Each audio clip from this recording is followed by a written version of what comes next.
श्री स्वामी समर्थ. जय जय स्वामी समर्थ. नमस्कार स्वामी भक्तांनो. जर तुमच्या आयुष्यात एखादी अशी इच्छा आहे जी कितीही प्रयत्न करूनही पूर्ण होत नाहीये, जर तुम्हाला वाटत असेल की मी एवढं करूनही देव माझं ऐकत का नाही, तर हा व्हिडिओ फक्त तुमच्यासाठी आहे. आजपासून गुरुपौर्णिमेपर्यंत जर तुम्ही एक छोटीशी गोष्ट रोज केली, तर तुमच्या आयुष्यात जो बदल दिसेल तो तुम्ही स्वतः अनुभवाल. या व्हिडिओत मी तुम्हाला सांगणार आहे गुरुचरित्रातील कोणता अध्याय रोज वाचायचा, कोणता एक श्लोक रोज म्हणायचा आणि हे का इतकं शक्तिशाली मानलं जातं.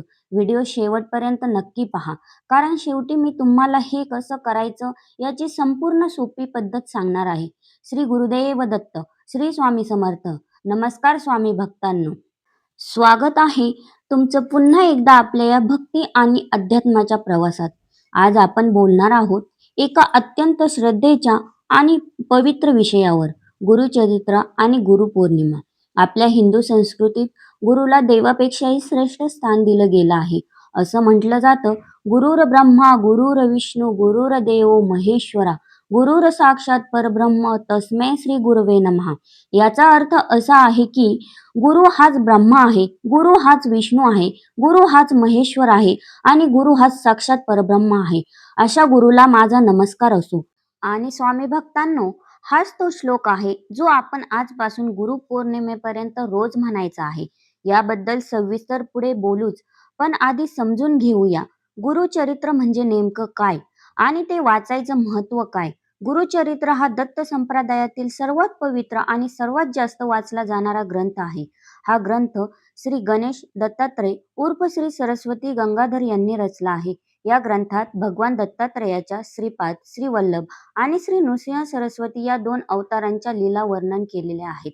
या ग्रंथात असंख्य भक्तांच्या कथा आहेत, ज्यांनी अत्यंत कठीण परिस्थितीतही कधी स्वामी सेवा सोडली नाही आणि त्यांचं आयुष्य पूर्णपणे बदललं. आजारपणापासून मुक्ती, आर्थिक संकटातून सुटका, संतती प्राप्ती, अपत्याचं आरोग्य, कोर्ट कचेरीतील अडचणी सुटणं, अशा कितीतरी प्रकारच्या समस्या या ग्रंथातल्या कथांमध्ये आपल्याला दिसतात.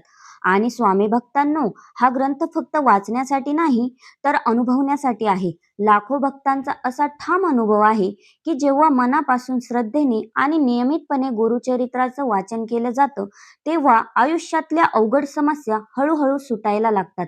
मनाला एक वेगळीच शांतता मिळते आणि नकळत मार्ग सापडत जातात. आता आपण थोडं समजून घेऊया गुरुपौर्णिमा इतकी खास का मानली जाते. आषाढ महिन्यातल्या पौर्णिमेला गुरुपौर्णिमा साजरी केली जाते. हा दिवस महर्षी व्यासांच्या जन्मदिवसाशी जोडला गेला आहे, म्हणूनच याला व्यास पौर्णिमा असंही म्हणतात. हा दिवस गुरुतत्वाची विशेष कृपा प्राप्त होण्याचा दिवस मानला जातो. असं म्हटलं जातं की या दिवशी गुरुतत्व नेहमीपेक्षा जास्त प्रमाणात कार्यरत असतं आणि जो भक्त मनापासून गुरुसेवा, गुरुस्मरण आणि गुरुचरित्राचं पारायण करतो, त्याच्यावर या तत्वाची विशेष कृपा होते. म्हणूनच आपल्याकडे परंपरा आहे की गुरुपौर्णिमेपर्यंतचे दिवस हे साधनेसाठी, संकल्पासाठी आणि श्रद्धेने एखादं व्रत पूर्ण करण्यासाठी अत्यंत शुभ मानले जातात. आणि याच शुभ काळात जर आपण रोज एक अध्याय वाचला आणि एक श्लोक म्हटला, तर त्याचं फळ अनेक पटींनी वाढतं असं भक्त मानतात. आता मूळ मुद्द्याकडे येऊया. गुरुचरित्रात एकूण 53 अध्याय आहेत. पारंपरिक पद्धतीने अनेक भक्त 7 दिवसाचं संपूर्ण गुरुचरित्राचं पारायण करतात, ज्याला सप्ताह असे म्हणतात. पण भक्तांनो, प्रत्येकाला रोज इतका वेळ देणं शक्य नसतं आणि सप्ताह करणं सगळ्यांना जमेल असं नाही. म्हणूनच आजच्या दिवसापासून गुरुपौर्णिमेपर्यंत जेवढे दिवस उरले आहेत, त्यानुसार तुम्ही रोज एक अध्याय वाचण्याचा नियम करू शकता. ज्यांना विशेषतः एखादी कठीण इच्छा पूर्ण करायची आहे, त्यांच्यासाठी काही अध्याय अत्यंत महत्त्वाचे आणि फलदायी मानले जातात. 7वा अध्याय हा त्र्यंबकेश्वर आणि नामधारकाच्या कथेसाठी ओळखला जातो, जिथे गुरुभक्तीचं महत्त्व सांगितलं आहे. 14वा आणि 15वा अध्याय हे विशेषतः आजारपणातून मुक्ती आणि संकट निवारणासाठी वाचले जातात. 31वा अध्याय हा संतती प्राप्तीसाठी अत्यंत श्रद्धेने वाचला जातो आणि 48वा अध्याय हा वेदांचा उद्धार आणि ज्ञानप्राप्तीसाठी महत्त्वाचा मानला जातो. पण मित्रांनो, माझा तुम्हाला मनापासून सल्ला आहे की कोणताही एक विशिष्ट अध्याय शोधत बसण्यापेक्षा तुम्ही पहिल्या अध्यायापासून सुरुवात करा. आणि रोज एक अध्याय क्रमाने वाचत जा. कारण गुरुचरित्र हा एक सलग प्रवाह आहे आणि तो जसाच्या तसा क्रमाने वाचला तर त्याचा अनुभव अधिक परिपूर्ण मिळतो. जर गुरुपौर्णिमेपर्यंत 53 अध्याय पूर्ण होत नसतील, तर काही अध्याय एकत्र वाचून किंवा आपल्या सोयीनुसार वेग वाढून तुम्ही पूर्ण करू शकता. महत्वाचं आहे ते सातत्य आणि श्रद्धा, संख्या नाही. आता वळूया त्या श्लोकाकडे जो आपण सुरुवातीला पाहिला. गुरुर ब्रह्मा गुरुर विष्णू गुरुर्देव महेश्वरा गुरुर साक्षात परब्रह्म तस्मै श्री गुरुवे नमः. हा श्लोक अत्यंत प्राचीन आणि अत्यंत शक्तिशाली मानला जातो. या श्लोकाचा रोज किमान 21 वेळा किंवा शक्य असल्यास 108 वेळा जप केला तर तो अत्यंत फलदायी ठरतो, असं भक्त सांगतात. हा श्लोक म्हणताना मनात गुरुची, दत्तगुरूची किंवा तुमच्या सद्गुरूची प्रतिमा आणा आणि मनापासून त्यांच्या चरणी नतमस्तक व्हा. हा श्लोक रोज सकाळी स्नान करून शांत मनाने देवासमोर बसून म्हणावा. जर रोज 108 वेळा जमत नसेल तर कमीत कमी 11 वेळा तरी नक्की म्हणा. महत्वाचं हे आहे की हा श्लोक यांत्रिकपणे न म्हणता प्रत्येक शब्द मनापासून श्रद्धेने आणि भावनेने म्हणायचा आहे. चला आता मी तुम्हाला सांगते की ही संपूर्ण साधना नेमकी कशी करायची. पहिली गोष्ट, सकाळी लवकर उठून स्नान करा आणि शक्य असल्यास स्वच्छ वस्त्र परिधान करा. दुसरी गोष्ट, देवघरात किंवा शांत जागी बसा. समोर दत्तगुरूंची किंवा गुरुचरित्राची प्रतिमा ठेवा. शक्य असल्यास दिवा आणि उदबत्ती लावा. तिसरी गोष्ट, मनात आपली इच्छा किंवा संकल्प स्पष्टपणे आठवा. मनातल्या मनात गुरूंना सांगा की मी हे व्रत तुमच्या चरणी अर्पण करत आहे. कृपया माझी ही इच्छा पूर्ण करा. चौथी गोष्ट, त्या दिवशीचा अध्याय शांतपणे स्पष्ट उच्चारात वाचा. घाई करू नका. प्रत्येक ओवी समजून घेण्याचा प्रयत्न करा. पाचवी गोष्ट, अध्याय वाचून झाल्यावर तो श्लोक किमान 11 वेळा किंवा शक्य असल्यास 108 वेळा म्हणा. सहावी गोष्ट, शेवटी मनापासून गुरूंचे आभार माना आणि पूर्ण श्रद्धेने विश्वास ठेवा की माझी इच्छा योग्य वेळी नक्की पूर्ण होईल. आणि स्वामी भक्तांनो, हे व्रत करताना काही गोष्टी कटाक्षाने पाळा. एकदा सुरुवात केली की मध्ये सोडू नका.